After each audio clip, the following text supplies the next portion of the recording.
Assalamualaikum warahmatullahi wabarakatuh. Nama saya Vivi Nikawati dan rekan saya Muhammad Nur Wahyudi akan menjelaskan mengenai strategi dakwah pondok pesantren dan pembinaan keagamaan. Definisi strategi dakwah.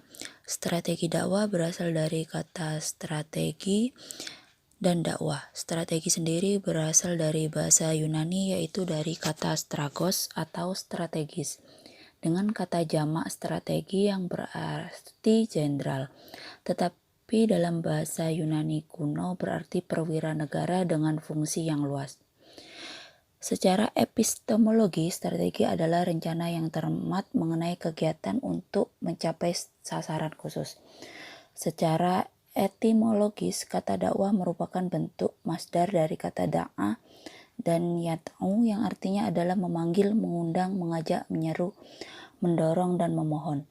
Sedangkan strategi dakwah artinya adalah metode, siasat, atau taktik yang dipergunakan dalam aktivitas atau kegiatan dakwah. Beberapa asas dakwah antara lain yaitu yang pertama asas filosofis. Asas ini terutama membicarakan masalah yang erat hubungannya dengan tujuan-tujuan yang hendak dicapai dalam proses dakwah. Yang kedua yaitu asas kemampuan atau keahlian dai. Yang ketiga yaitu asas sosiologis. Asas ini membahas masalah-masalah yang berkaitan dengan situasi dan kondisi sasaran dakwah. Yang keempat yaitu asas psikologis. Asas ini membahas masalah yang erat hubungannya dengan kejiwaan manusia.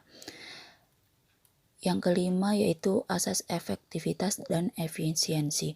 Maksudnya adalah di dalam aktivitas dakwah harus berusaha menyeimbangkan antara biaya, waktu, ataupun tenaga yang dikeluarkan dengan mencapaikan hasilnya. Pengertian pondok pesantren. Pesantren berasal dari kata santri yang mendapat awalan P dan akhiran A yang berarti tempat tinggal para santri.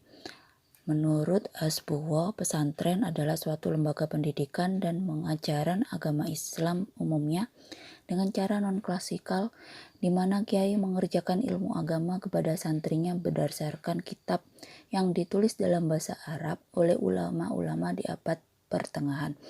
Para santri biasanya tinggal di dalam pondok atau asrama dalam pesantren tersebut. Tujuan pesantren pada dasarnya adalah sebagai lembaga pendidikan Islam yang mengajarkan banyak tentang ilmu-ilmu agama yang bertujuan membantu manusia bertakwa, mampu untuk hidup mandiri, ikhlas dalam melakukan suatu perbuatan, berijtihad membela kebenaran Islam. Selain itu juga tujuan didirikannya pesantren pada dasarnya ada dua hal, yaitu tujuan khusus yaitu mempersiapkan para santri untuk menjadi orang alim dalam ilmu agama yang diajarkan oleh kiai yang bersangkutan serta mengamalkannya dalam masyarakat.